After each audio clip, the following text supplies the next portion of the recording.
tidak pernah berkesudahan atas hidup kami. Selalu baru rahmat-Mu.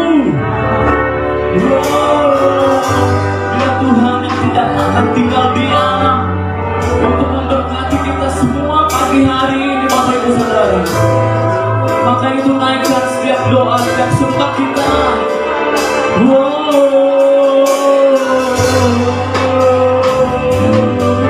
Kami bersyukur Tuhan. Yesus Kau Tuhan. Yesus Kau Allah yang Maha Tuhan.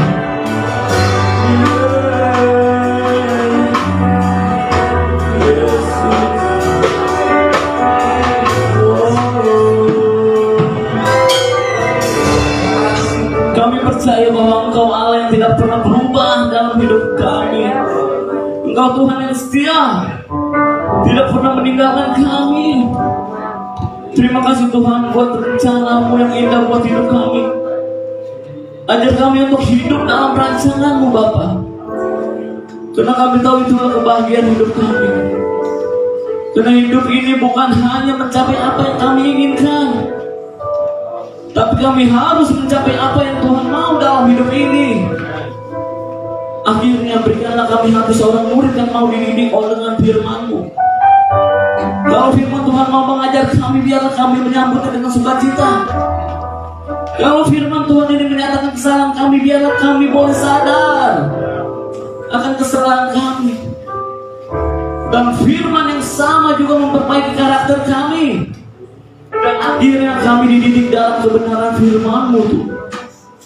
Di dalam nama Tuhan Yesus kami berdoa dan mengucap syukur. Bersama kita katakan amin. Terima kasih untuk tim Praise and Worship GB Pulau Bang yang sudah memberkati kita pagi hari ini.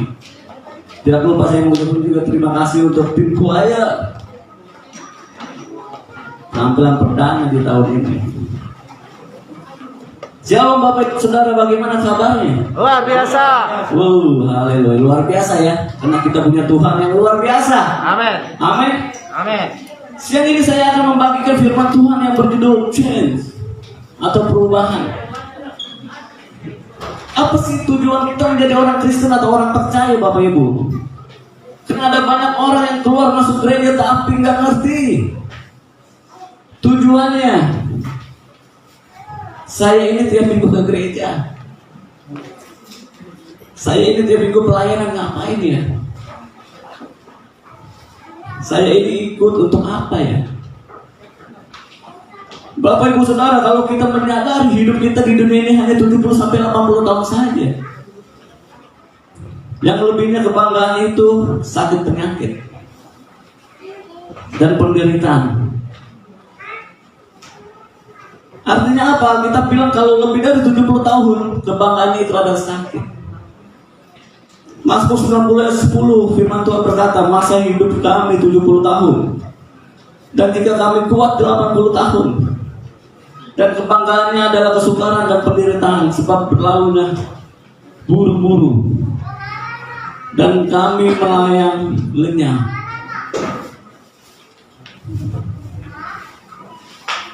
Orang itu kalau umur 30 tahun kalau ketemu teman kebanggaannya apa Bapak Ibu? Pasti dia akan tanya kerja apa sekarang. Oh sekarang saya sudah jadi manajer. Oh sekarang saya sudah punya usaha. Oh sekarang saya sudah menikah. Saya sudah punya anak. Kebanggaannya diceritakan adalah semua yang dia capai. Nanti kalau sudah masuk umur 40, dia ketemu sama temannya, kebanggaannya apa? Puji Tuhan, sekarang saya sudah punya kontrakan 5 pintu. Sudah punya hotel 3 di daerah Makassar. Saya sudah punya mobil 2. 1 motor besar. Kalau sudah berumur 70 tahun ke atas, apalagi 80 tahun, kebanggaannya apa kalau ketemu temannya? Aduh, ini kok lutut saya sakit ya, pinggang saya sakit.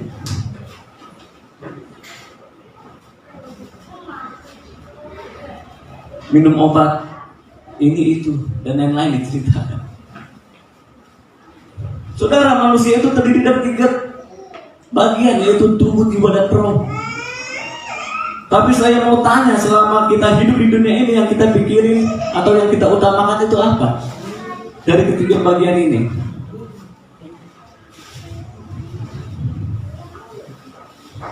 Ayo jawab.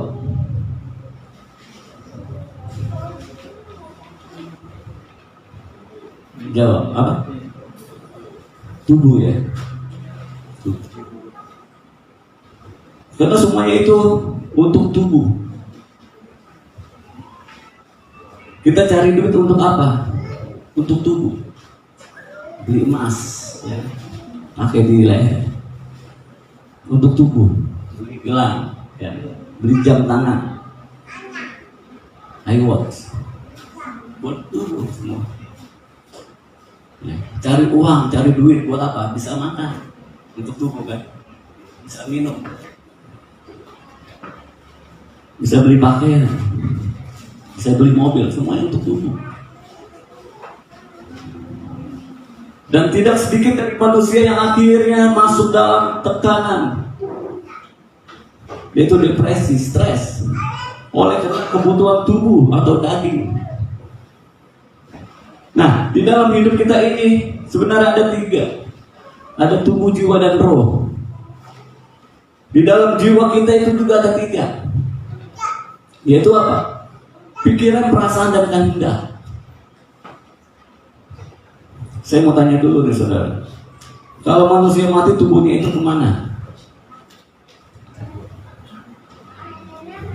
Kemana ayo?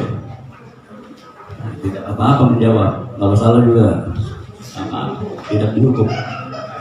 Kalau benar pun saya tidak akan kasih sepeda. Untuk apa? Hah? Kembali ke tanah ya. Nah, dari debu kembali ke tanah. Padahal selagi hidup kita selalu memikirkan semuanya untuk tubuh, ya. Tapi nanti akhirnya kita kembali ke tanah, tubuh kita. Lalu roh kita kemana, saudara? Kemana? Ke mall ya? Wah, berarti gentayangan di mall dong. Ya, roh kita kembali kepada Tuhan, kepada Allah. Pematbah 12 ayat 7, firman Tuhan berkata apa? Dan debu kembali kepada tanah seperti semula, dan roh kembali kepada Allah yang mengaruniakannya. Amin. Roh semua manusia itu sama baiknya. Kenapa? Karena roh itu adalah gambar diri Allah di dalam diri manusia. Itu roh waktu manusia diciptakan dihembuskan nafas Allah itu sendiri. Roh semua manusia cenderung sama. Ya, dalam arti sama hal baiknya. Nah, kalau sekarang kita meninggal, jiwa kita kemana?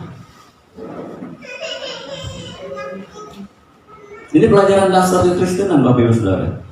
Jadi saudara harus tahu. Jadi kalau tubuh kembali ke tanah, roh kembali ke Allah. Kalau jiwa kembali ke mana? Ke rumah sakit jiwa Grogol, Pak. Oh. Kalau jiwa itu kita akan dihakimi, Bapak Ibu. Ya. Jadi sebenarnya yang paling penting itu adalah jiwa kita. Matius 10 ayat 28, Yesus berkata, dan janganlah kamu takut kepada mereka yang dapat membunuh tubuh, tetapi yang tidak berkuasa membunuh jiwa. Amin. Takutlah terutama pada Dia yang berkuasa membinasakan baik jiwa maupun tubuh di dalam neraka. Di dalam jiwa manusia itu terdapat pikiran, perasaan, dan kehendak. Jadi jiwa yang akan dihakimi. Kenapa? Karena jiwa yang bisa merasakan sakit, ya.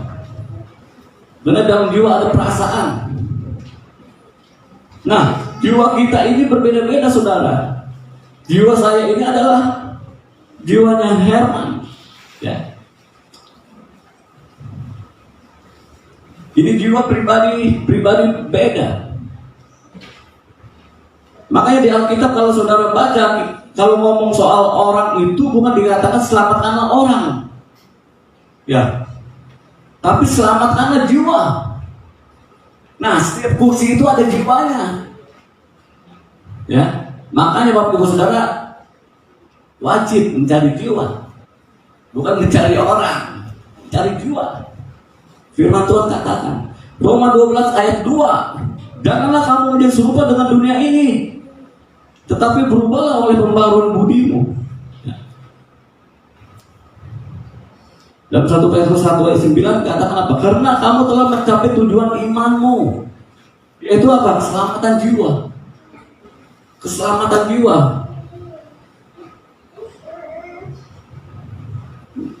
Kembali tadi di dalam Roma 12 ayat 2, janganlah kamu menjadi serupa dengan dunia ini, tetapi berubahlah oleh pembaruan budimu, sehingga kamu dapat membedakan manakah kehendak Allah, apa yang baik, yang berkenan kepada Allah, yang sempurna. Ya, di situ ada kata budi. Budi itu terdapat di mana, saudara? Oh, di apartemen Buaran, Pak. Oh, itu mah Budi. Budi itu terdapat di mana? Terdapat di jiwa dan pikiran. Ya, untuk kita bisa mengerti kehendak Tuhan dalam hidup ini tidak ada lain caranya. Kita harus berubah. Kita harus berubah, Bapak Ibu Saudara. Siapa yang mau berubah siang hari ini angkat tangan. Haleluya. Oh, yang nggak angkat tangan nggak mau berubah ya. Saya ulangi sekali lagi. Siapa yang mau berubah siang hari ini? Amin. Ada 3 orang yang belum angkat tangan. Pak Romel.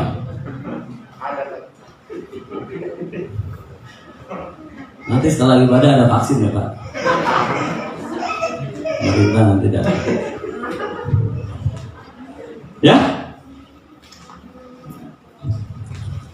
Jadi siang ini kita akan belajar bagaimana cara kita ini bisa berubah.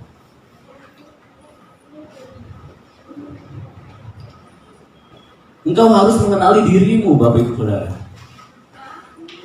Baru engkau bisa tahu mana yang harus dirubah. Ya. Engkau harus bisa mengenali dirimu. Jangan suruh orang lain mengenali dirimu, nggak bisa.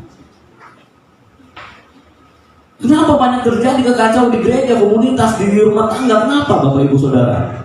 Karena banyak orang yang tidak tahu dirinya. Artinya apa? Kalau saya pakai bahasa halusnya apa? Tidak mengenal diri sendiri. Ya.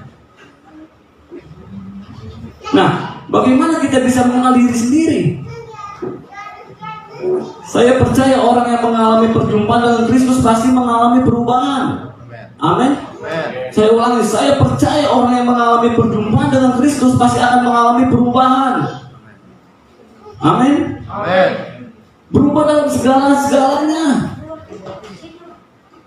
Yang pertama, dalam karakter hidupnya dia berubah. Ya. Sifat hidupnya dia berubah pasti. Yang kedua, nasibnya. Contohnya siapa? Bartimeus. Ketika sebelum dia ketemu Yesus, dia itu seorang pengemis. Tapi setelah ketemu Yesus, hidupnya mengalami perubahan. Dan yang ketiga, masa depannya berubah. Amin. Dalam Yeremia 29 ayat 11, sebab Tuhan, sebab aku ini mengetahui rancangan-rancangan apa yang ada padaku mengenai kamu. Demikianlah firman Tuhan, yaitu rancangan apa? Rancangan damai sejahtera. Dan bukan rancangan kecelakaan, untuk memberikan apa kepadamu? Masa depan yang penuh harapan. Ya, saya ulangi sekali lagi, saya percaya orang yang mengalami perjumpaan dengan Yesus, ya, mengalami perjumpaan dengan Yesus, pasti mengalami perubahan. Wahyu 21 ayat 5, firman Tuhan berkata apa? Dia yang duduk di atas tahta itu.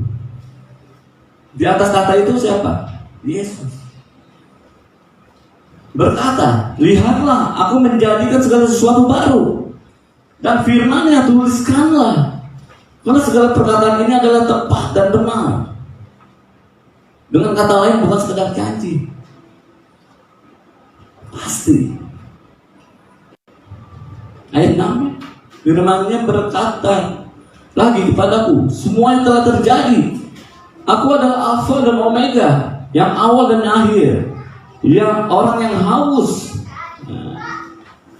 Di situ digaris bawahi, orang yang haus. Artinya apa? Orang yang mau akan perubahan, akan kuberi minum. Maksudnya apa? Akan kupuaskan. Bayar enggak Pak? Enggak.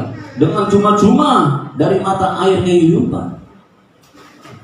Ayat 7, barang siapa menang dia akan memperoleh semuanya ini. Tadi kita sudah nyanyikan, lebih dari pemenang.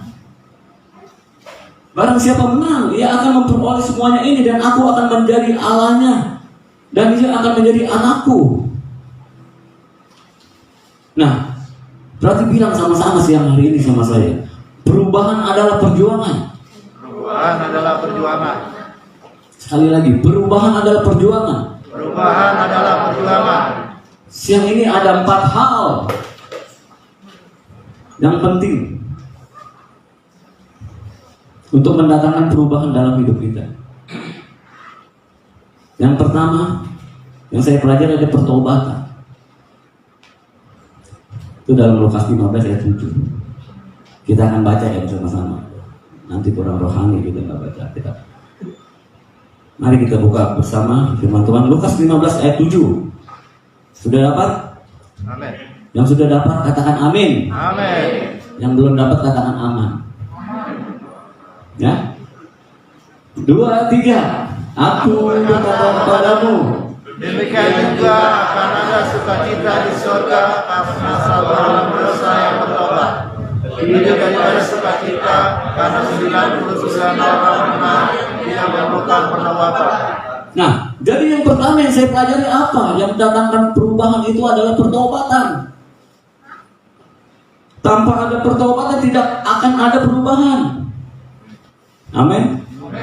Makanya kita menyebut istilah lain dari pertobatan apa? Menjadi lahir baru. Ya, itu bicara tentang baptisan. Konsep kekristenan tentang bertobat dengan konsep dunia itu berbeda, Bapak Ibu Saudara. Orang dunia menganggap bertobat itu adalah berhenti berbuat dosa atau kesalahan. Kalau orang yang tadinya merokok lalu berhenti merokok, orang bilang apa? Ih, sudah bertobat loh. Ya. Kalau orang yang tadinya tidak pernah ke gereja sekarang rajin ke gereja, tetangganya bilang apa? Wah, rohani sekali loh. Udah bertobat loh. Bertobat dalam kehidupan kekristenan adalah change around, berbalik. Itu berarti kita bukan hanya berhenti, tapi kita berbalik, Bapak Ibu Saudara. Kita mengadakan perubahan yang tadinya saya merasa diri benar, sekarang berubah. Biar bukan kehendakku sekarang yang terjadi, tapi kehendak Kristus saja yang terjadi dalam hidup kita. Amin. Kita berikan kemuliaan bagi Tuhan kita. Haleluya. Dan bertobat itu terjadi ada 2 hal, Bapak Ibu. Yang pertama yang saya sebut 1 kali, yaitu apa? Ketika kita menerima Yesus sebagai juru selamat. Tapi yang kedua, setiap kali kita harus bertobat. Artinya gini, kalau kita tahu kita salah, kita harus bertobat. Benar nggak? Jangan jadi kepala batu, Bapak Ibu. Kita salah tetap ngotot. Saudara tahu hari-hari ini persoalan dunia adalah kita sulit mengakui kesalahan. Maka itu jangan tuntut suami kita dulu. Maka itu jangan tuntut istri kita dulu. Jangan tuntut mertua kita. Yang lebih tragisnya jangan tuntut pendeta kita.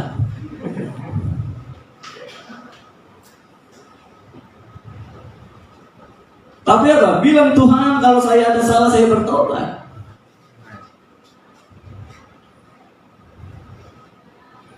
Satu kali Yosua mengalami dia menang melawan Yeriko, Bapak Ibu. Tapi dia kalah besar-besaran melawan Ai atau Kanaan ya. Dia marah sama Tuhan, dia marah sama orang-orang sekitarnya, dia kecewa. Kenapa peristiwa ini terjadi? Tapi Tuhan bilang apa sama Yosua? Yosua, bangun. Dengan kata lain Tuhan bilang apa? Kalau kamu mampu itu bukan prestasimu, tapi kalau kamu menang dalam peperangan itu karena aku, kata Tuhan. Aku yang bertindak, kata Tuhan. Itu dalam Yosua 7 ayat 10. Tuhan bilang sama Yosua, bangsamu telah berbuat kesalahan. Dengan kata Tuhan mau bilang sama Yosua, kenapa tidak terjadi mukjizat? Karena tidak ada pertobatan, Bapak Ibu. Ketika kita bertobat, mukjizat Tuhan akan hadir dalam hidupnya. Amin. Ingat Bapak Ibu Saudara, ada banyak persoalan dalam hidup kita ini bukan karena setan, tapi karena karakter saudara. Ada orang yang memang hidupnya sombong, Bapak Ibu Saudara. Lalu dia bingung kenapa dalam hidupnya, dalam pelayanannya selalu ada masalah. Karena saudara sombong. Karena saudara kepala batu, tidak mau diatur.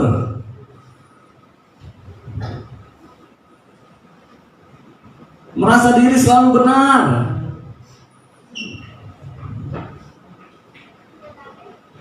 Agak susah orang seperti ini, Bapak Ibu. Yang pertama yang kita sudah pelajari adalah pertobatan. Dan yang kedua, berdoa, Bapak Ibu. Itu dalam Kisah Para Rasul 9 ayat 10 sampai 11. Sama kita akan bacakan sekali lagi ya. Kisah Para Rasul 9 ayat 10 sampai 11. 3, 4. Wah, apa-apa. 3, 4. Didamsi karena seorang murid Tuhan bernama Ananias, firman Tuhan kepadanya dalam suatu penglihatan. Ananias, jawabnya, ini aku Tuhan. Firman Tuhan, mari pergi ke jalan yang bernama jalan lurus. dan carilah Yudas, seorang dari Tarsus yang bernama Saulus. Dia sekarang berdoa. Garis bawahi, dia sekarang berdoa. Ini bicara tentang perubahan Saulus.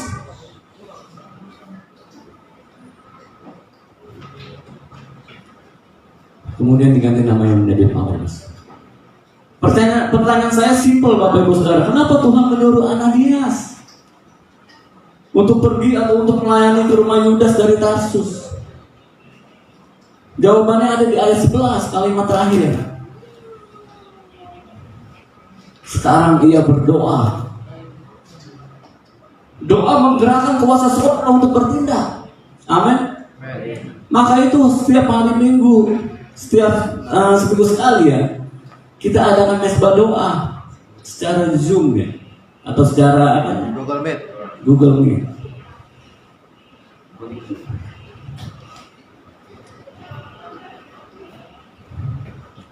Doa menggerakkan kuasa surga untuk bertindak.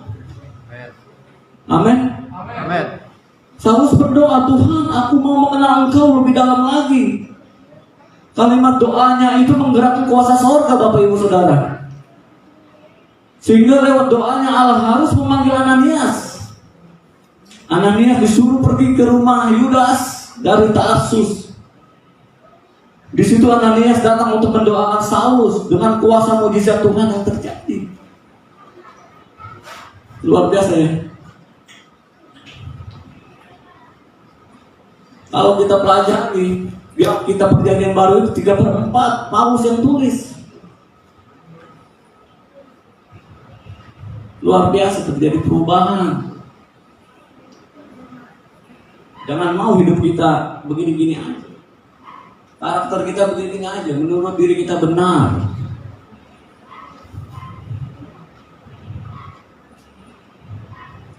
Kalau dokter bilang sakitmu sudah tidak bisa sembuh, doa Bapak Ibu Saudara.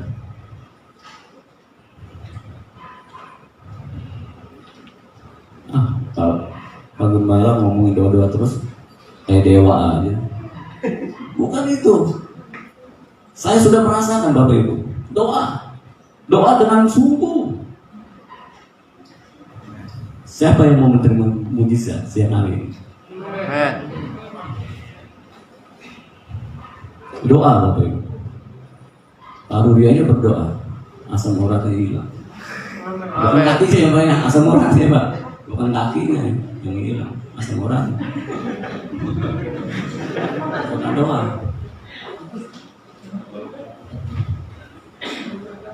Sama saya juga. Hasil dari doa Bapak Ibu Saudara. Hingga penyakit saya bisa hilang. Amin. Seketika itu juga saya disembuhkan, amin. Amin. Mujizat sempurna terjadi. Saya pikir mujizat cuma hari itu saja, besok sakit lagi ngeri saya. Trauma saya. Wah Tuhan dahsyat Bapak Ibu. Dia ajaib. Amin. Dia nggak buat mujizat itu untuk satu hari, untuk temporary, tapi untuk permanen. Amin. Amin. Amin. Wah luar biasa. Doa Bapak Ibu Saudara. Maka itu yang belum bergabung, gimana Bu Gembala? Cuma ini ada doa tatap muka apa online? Nanti akan di info di grup ya. Kita online atau tatap muka. Karena doa adalah kuasa yang terbesar yang ada di muka bumi ini. Amin. Amin. Siapa yang berdoa setiap hari? Amin. Amin. Amin. Saya berasa kok yang nggak berdoa. Jadi saya ingat ada satu cerita Bapak Ibu Saudara. Ada orang Indonesia sama orang bule. Ya, ada orang Indonesia sama orang bule Bapak Ibu Saudara. Mereka sama-sama masuk ICU. Kondisi mereka sudah sekarat. Jadi mereka cuma tinggal berdua itu dalam ruangan. Yang Indonesia lihat bule, natap bule. Yang bule natap Indonesia. Cuma berdua doang dalam kamar. Lalu biasa bule itu kan lebih ramai ya daripada kita ya. Walaupun sama-sama sekarat mereka. Lalu bule itu memperkenalkan diri. Bule itu bilang, ini Daniel. Lalu Indonesia bilang, Mi Sunyoto. Tiba-tiba dua-duanya pingsan Bapak Ibu. 10 menit kemudian mereka sadar lagi. Yang bule bilang begini, Texas. Yang Indonesia bilang Probolinggo. Blak, dia pingsan lagi Bapak Ibu. Wah. Terus pas bule buka mata, dia lihat yang Indonesia juga buka mata. Lalu bule bilang apa? Cancer. Nah, ini Sunyoto nggak ngerti Bapak Ibu. Dari Probolinggo. Sunyoto bilang apa? Virgo. Wah, langsung mati mereka berdua. Jadi poin yang ketiga adalah dengan iman. Yang pertama apa tadi? Pertobatan. Yang kedua berdoa. Yang ketiga dengan iman. Iman adalah kunci untuk membuka semua pintu yang tertutup. Amin. Alkitab berkata, sesuai dengan imanmu jadi padamu. Ya, jangan sesuai imanmu jadi padaku. Bukan. Itu kitab Kocai ayat 3. Ya, Alkitab berkata apa? Sesuai imanmu jadi padaku. Salah ya? Jadi padamu. Ini yang saya mau ingatkan Bapak Ibu Saudara. Ketika engkau beriman, engkau akan melihat perubahan. Orang-orang yang Tuhan pakai bukan orang-orang yang sempurna kok. Ya. Profesi nelayan banyak kan dari murid Yesus. Bukan orang sempurna. Tapi yang Tuhan mau pakai adalah orang-orang yang mau. Katakan samping kanan kirimu, lu mau gak dipakai Tuhan?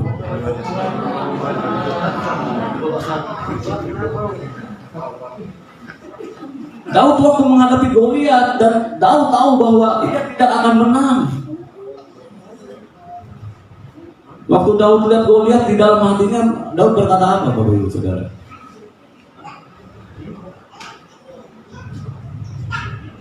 Di dalam hati Daud berkata mungkin ya, wah ini orang gede banget deh, makan apa ya? Kayak pemain basket kan, kalau dilihat sama anaknya mungkin, wih papa gede banget, makan apa ya? Ya seperti itu, Daud melawan Goliat seperti itu. Daud bilang, wah gede banget ini, aku pasti kalah lawan dia. Saya percaya secara manusia dia deg-degan, Bapak. Ya. Meskipun Goliat memakinya, hai anjing, ya, hai anjing, anjingkah aku ini sampai engkau datangi aku dengan tongkat dan batu seperti itu? Karena Daud punya iman, Bapak Ibu. Di dalam iman dia bilang apa? Engkau boleh datangi aku dengan pedang dan tombak dan lembing, tapi aku datangi engkau dengan nama Tuhan alam semesta.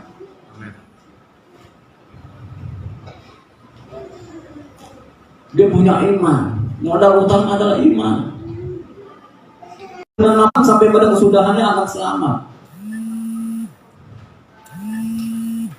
Wahyu 2 ayat 10. Jangan takut terhadap orang yang harus engkau derita. Sesungguhnya iblis akan melemparkan beberapa orang dari antaramu dan ke dalam penjara supaya kamu dicobai dan kamu akan beroleh kesusahan selama 10 hari. Hendaklah engkau setia sampai mati, dan aku akan mengaruniakan padamu mahkota kehidupan. Sebagai gembala dari gereja Bethel Indonesia Jemaat Pulau Gebang yang Tuhan percayakan, saya cuma mau mengingatkan saja hari-hari ini, Bapak Ibu. Cari orang kaya itu gampang. Cari orang kaya itu mudah. Cari orang pintar itu mudah. Tiap tahun berapa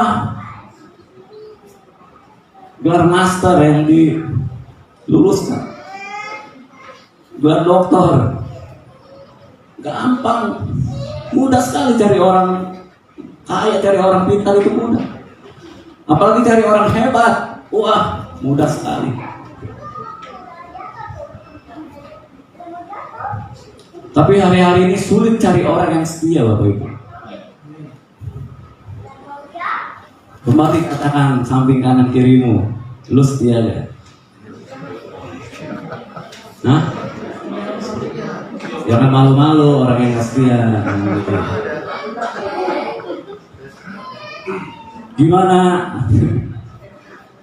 Gimana mau dikatakan setia kalau hari Minggu ini ibadah, minggu depan gak ibadah? Waduh, kayak liburan sekolah kita. Nggak bisa kayak gitu, Bapak Ibu Saudara. Ini tidak ada pesan sponsor dari Ibu Gembala ya. Ya. Tapi kita mau dikatakan orang-orang yang setia. Amin. Amin. Yang konsisten dong. Kalau ibadah tiap minggu datang ibadah. Cari Tuhan. Ya. Setelah cari Tuhan kita fellowship sama teman-teman sini. Saling menguatkan. Amin. Baru dikatakan orang yang setia. Berarti hari ini jangan katakan samping kananmu, lu setia gak, jangan. Kita lihat sebulan dulu Gembala. Kalau dia hadir terus baru ngomong seperti itu ya. Nah, tadi saya sudah bilang, hari-hari ini sulit untuk cari orang yang setia. Kenapa? Karena orang-orang yang setia itu akan mengalami perubahan. Perubahan apa? Perubahan dalam hidup, perubahan dalam kerohanian, perubahan dalam karakter. Saudara, kita akan lihat segitiga yang ada di slide ini. Di atas puncaknya itu adalah personality. Personality itu adalah kepintaran orang membangun sifat, tapi tergantung situasi dan kondisi. Makanya ada orang bisa bilang, lu kalau di gereja rohani banget, kalau di rumah setan pun kalah lu katanya. Kenapa Bapak Ibu Saudara? Karena personalitinya itu bagus. Kalau di ujian dia dapat A+,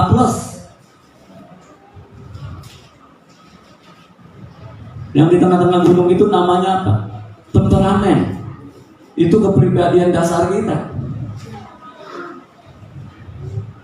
Next juga. Ada yang merah itu ya. Itu kolerik gitu. Dia punya bakat kepemimpinan. Maunya cepat. Tergesa-gesa tapi kadang salah. Itu kolerik. Ya, kalau yang hijau itu phlegmatik. Sifatnya apa? Karakternya dia tenang, damai. Kayak pemain drum kita ya, dia tenang, damai. Atau nahan lapar. Nyaris tak terdengar.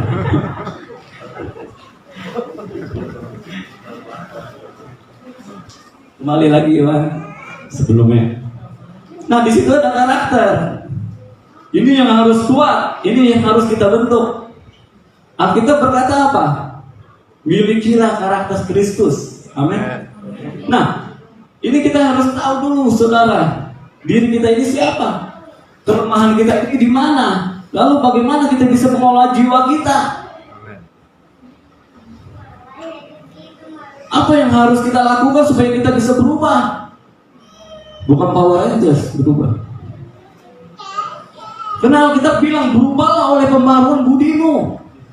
Budi itu bicara atau analoginya itu atau pesanan katanya jiwa. Budi itu adalah jiwa.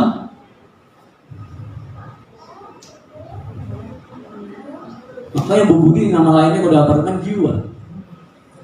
Kalau mau nama transgender, bukan yang Transjakarta, transgender.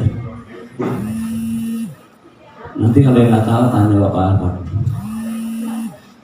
Jadi dia bukan hanya operasi payudara Bapak Ibu, tapi sudah ganti kelamin, sudah ganti kelamin. Umur 20 tahun sudah keluar surat dari pemerintah secara hukum bahwa dia itu sudah menjadi wanita, sudah sah. Kenapa dia bisa jadi begitu? Nah, ini lagi temperamen kita, personality kita itu bisa terbentuk karena lingkungan di mana kita dilahirkan. Karena dia banyak saudara perempuannya Bapak Ibu. Mungkin dia satu-satunya cowok. Dan dari mana kita bergaul, itu akan menentukan. Ya. Kakak dan adiknya itu perempuan kebanyakan. Jadi dia itu dikasih pita-pitaan di rambut, dikasih mainan mobil-mobilan. Mainannya apa? Masak-masakan, boneka. Nah, akhirnya terbentuk jiwanya ke sana. Umur 22 dia sudah menikah dengan laki-laki asli dan tinggal di Amerika. Cantik Bapak Ibu Saudara. Mona Lisa kalah. Yang tahu cek itu. Lalu dia mulai membangun rumah tangganya cuma bertahan 2 tahun lalu dia bercerai. Orang yang bermasalah dengan dirinya sendiri itu tidak mungkin bisa bahagia Bapak Ibu. Dan bahkan dia bisa merusak kebahagiaan orang lain. Karena dia bermasalah dengan dirinya sendiri. Lalu akhirnya apa? Dia pacaran lagi sama cowok, lalu putus, lalu kecewa dan stres sama hidupnya. Tubuhnya sudah mulai berubah, ya, karena dia operasi payudara sudah mulai berubah, operasi kelamin juga. Tapi jiwanya masih sakit.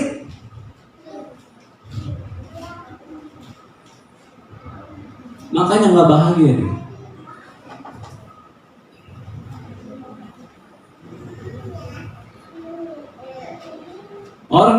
operasi plastik sampai kapanpun, dia mau operasi mau seperti apa, kalau jiwanya masih sakit, dia nggak pernah bahagia.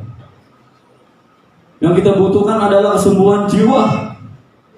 Waktu jiwa kita sembuh, maka kita bisa menerima tubuh kita. Lalu karena jiwanya sakit, dia pindah ke agama seberang. Dia umroh, pakai jilbab. Karena dia pikir dia bisa menemukan kedamaian, ternyata makin stres. Akhirnya singkat cerita dia berbalik ke Kristen lagi. Dia ke gereja dan dia dijamah Tuhan.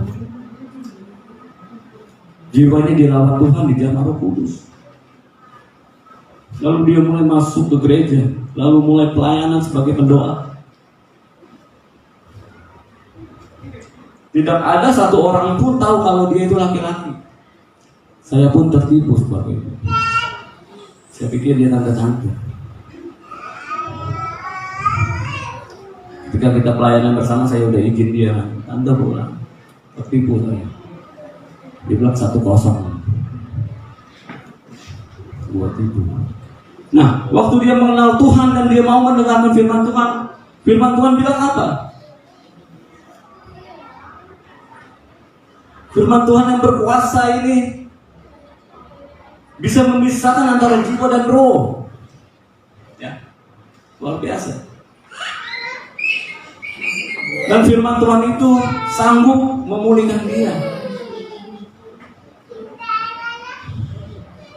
Waktu dia terus mendengarkan firman, dia mulai sadar bahwa jiwanya sakit. Sudah ke gereja menjadi pendoa. Ya.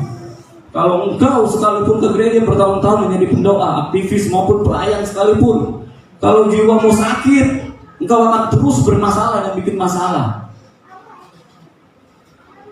Lalu dia bilang, saudara, dia mulai merasa ada yang salah dalam dirinya.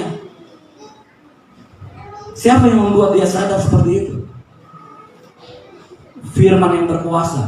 Amin.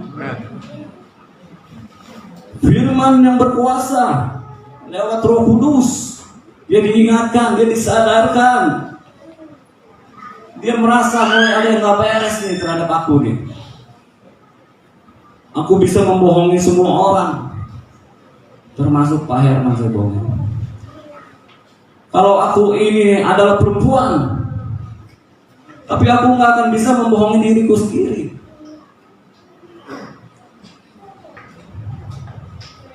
Akhirnya suatu malam dia galau jiwanya, dan Roh Kudus melawat dia. Malam itu juga dia ke rumah pendetanya. Dia seperti itu. Pak Pendeta, saya mau pengakuan dosa Pak. Kenapa? Saya menipu selama ini. Kenapa Bu? Saya ini laki-laki. Pendeta yang kaget. Laki-laki gitu. Ibu ini bercanda. Benar Pak, saya ini laki-laki. Saya ini transgender. Lalu pendeta itu berkata, apa Bapak Ibu Saudara? Kalau Ibu sejahtera begini, maksudnya dengan keadaan dia transgender, nggak apa-apa, jalanin aja. Tapi dia berkata apa? Saya tidak mau Pak. Saya tidak mau. Saya nggak mau Pak. Karena ada sesuatu yang menduduk di dalam diri dia, bahwa ini nggak benar. Dan malam itu juga dia cari salon. Dia cari salon, bukan speaker ya. Dia cari salon. Dia cari salon buat apa? Dia mau gunting rambutnya. Padahal rambutnya itu bagus. Kriwil. Kriwil ya? Kriwil ya? Ala Ibu Yes. Kriwil. Dia bilang apa? Iya Pak, saya mau gunting rambut Pak. Memang kalau kita mau bertobat, iblis itu tidak senang. Dia cari parkiran susah, nggak ketemu parkiran.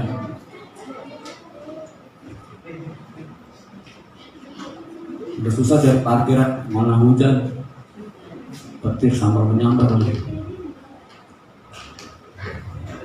Akhirnya dia tetap tekad bahwa dia itu mau gunting rambut. Akhirnya dia parkir mobilnya di pinggir jalan. Langsung dia naik taksi. Wah, hujan besar sekali. Tapi dia tidak mengurungkan niatnya.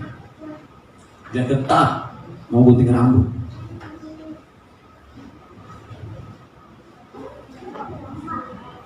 Luar biasa Bapak Ibu Saudara.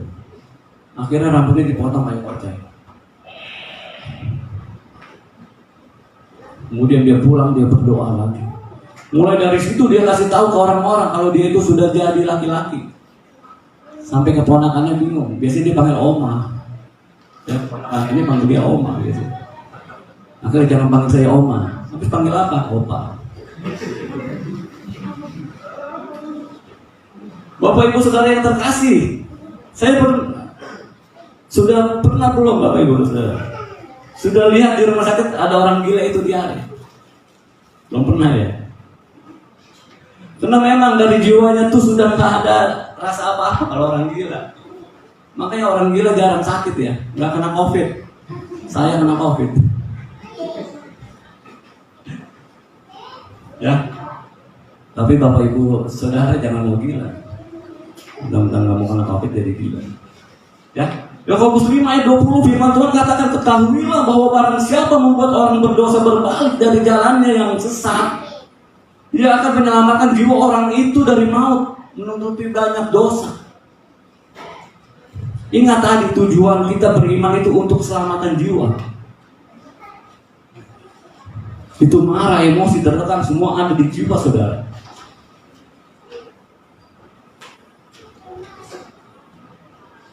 Makanya kalau Ibu Melisa lagi marah, dia minum kopi janji jiwa ya, supaya nggak marah kan. Ketika kita marah, tubuh kita memproduksi hormon yang sangat merusak kesehatan. Hormon itu disebut hormon kortisol. Tapi waktu kita tersenyum bahagia, happy, maka tubuh kita itu memproduksi hormon apa namanya? Hormon endorfin. Kenapa Pak Gembala tahu? Iya, saya kan bergaul sama ahli gizi saya, Mr. Jack.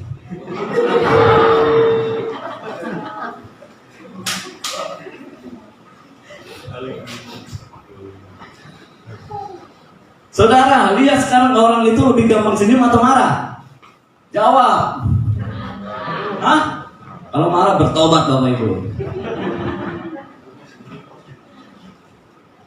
Hah? Lebih gampang senyum ya? Yang ngira gitu. Satu kali ada satu orang bapak, dia darah tinggi. Siapa yang darah tinggi di sini? Hah? Siapa yang darah tinggi? Malu ya, malu ya. Bang Nadi ya? Oh, Nadi darah tinggi. Tiap hari harus minum obat Bapak Ibu. Ya. Tiap hari harus minum obat. Lalu dia datang ke dokter, dok, saya tidak mau minum obat terus tiap hari. Dokter bilang, oke. Ada nggak resep untuk saya tidak minum obat? Dokter jawab apa? Ada. Apa, dok? Tiap pagi Bapak minum jus bimbing 2, siang jus apel 2, malamnya jus mangga 2. Lakukan itu 1 minggu, Bang. Kemudian dia lakukan 1 minggu dan tidak ada perubahan. Tetap marah-marah, tetap minum obat juga. Lalu dokter bilang apa? Naiki dosis 2 kali lipat. Jadi dia minum jus 4 gelas seminggu. Dia minum akhirnya. Dan kemudian dia balik ke dokter lagi. Dokter tanya, ada perubahan Pak? Ada. Perubahan apa Pak? Perut saya kembung.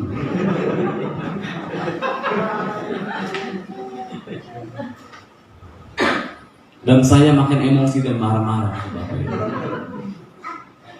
Bapak Ibu tanya, ada lagi enggak dok resep? Ada lagi. Ada kata dokter. Yang terakhir nggak usah minum apa-apa Pak. Lah, terus apa? Jadi setiap 2 jam Anda harus tersenyum 15 detik. Ya, tersenyum 15 detik. Hitung cai. Ya, sampai 15. Tersenyum. Selama 1 hari. Coba tersenyum 15 detik.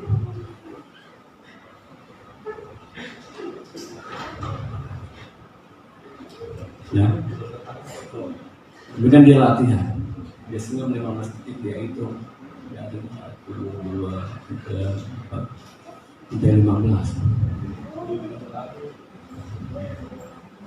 Ya.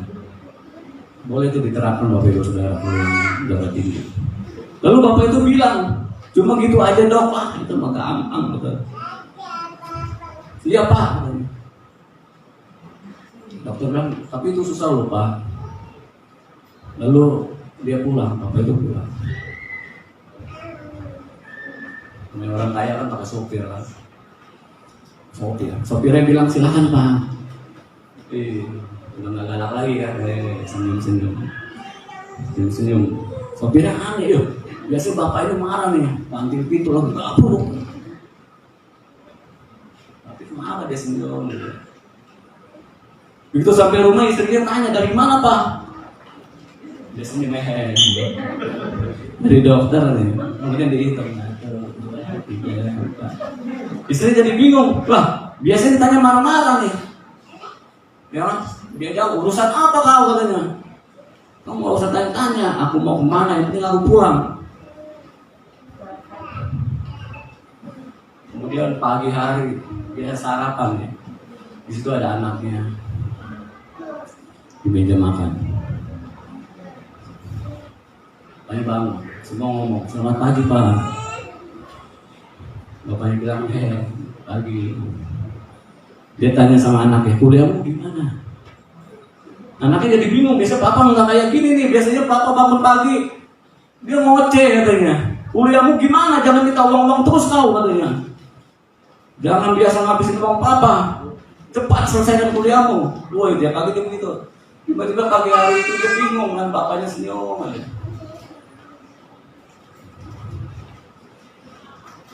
Kemudian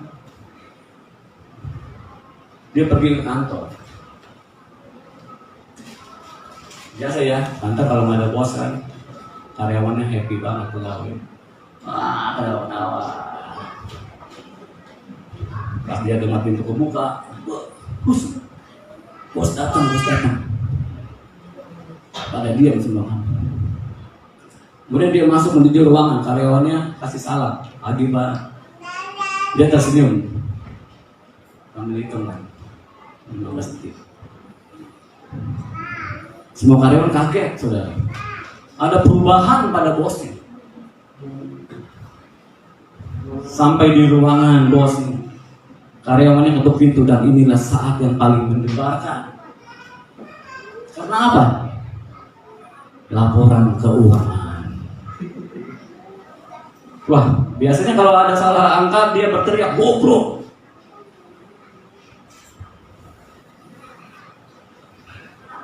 Kemudian pegawainya ketuk pintu, tok. Nabi Pak, saya membawa laporan keuangan.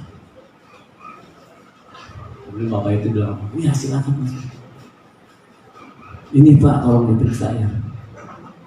Ada satu angka yang salah.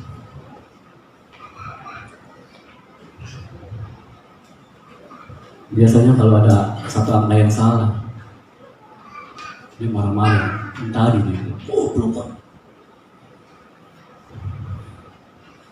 Ini kenapa ada yang salah ya? Dia ketawa.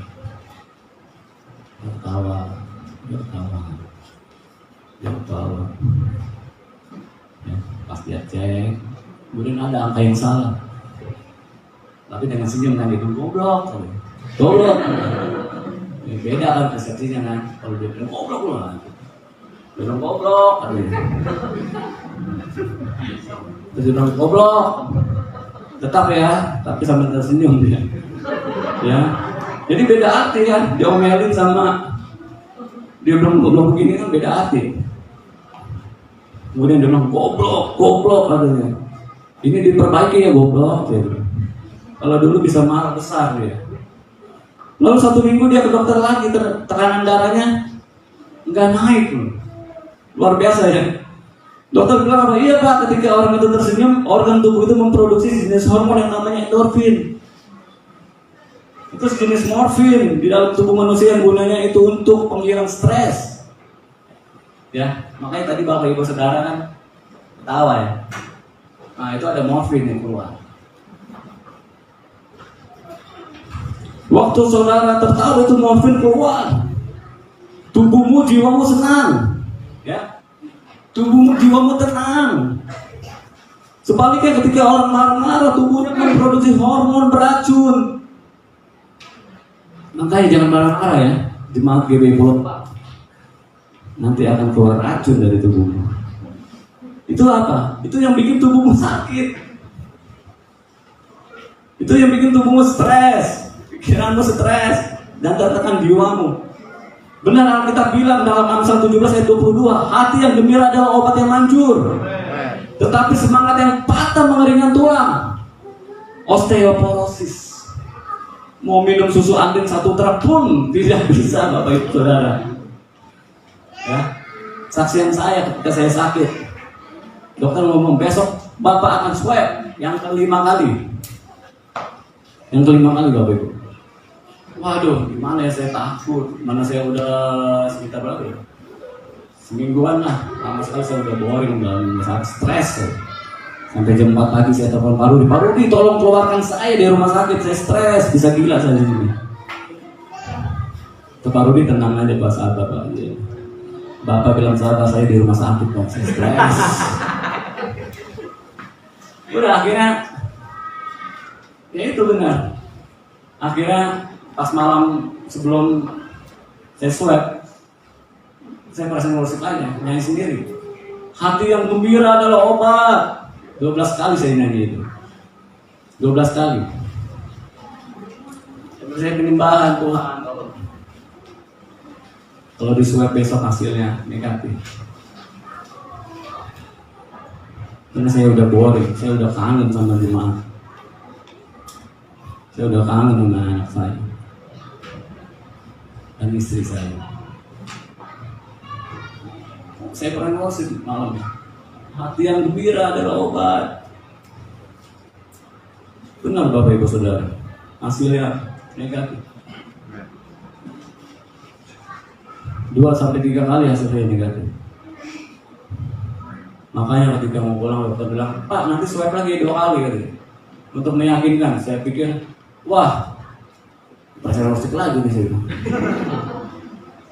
Ini ngasih negatif, kalau positif kan diperbanyak. Aduh, saya udah sedih karena setiap ibadah online saya lihat, saya nangis Bapak Ibu Saudara, sedih saja.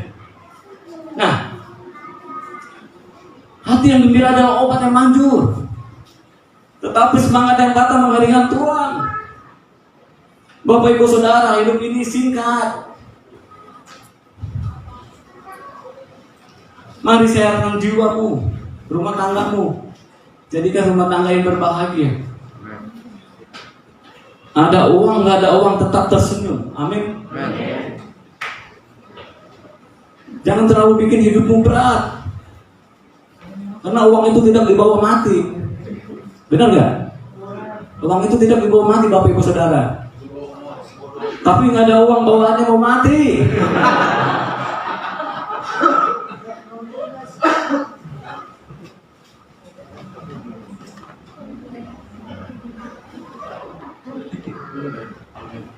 Jangan ya, dimaki kalau lupa.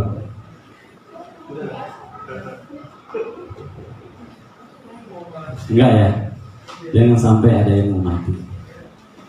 Hidup ini adalah ketika kita mensyukuri apa yang masih kita miliki. Amin.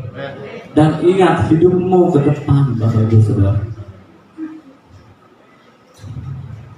Kita nggak mungkin pernah tahu sampai kapan hidup kita. Ya, Thanks God kalau Tuhan kasih percayaan saya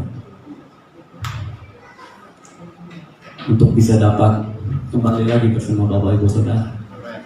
Nah, waktu saya di rumah sakit saya udah terkapar badannya.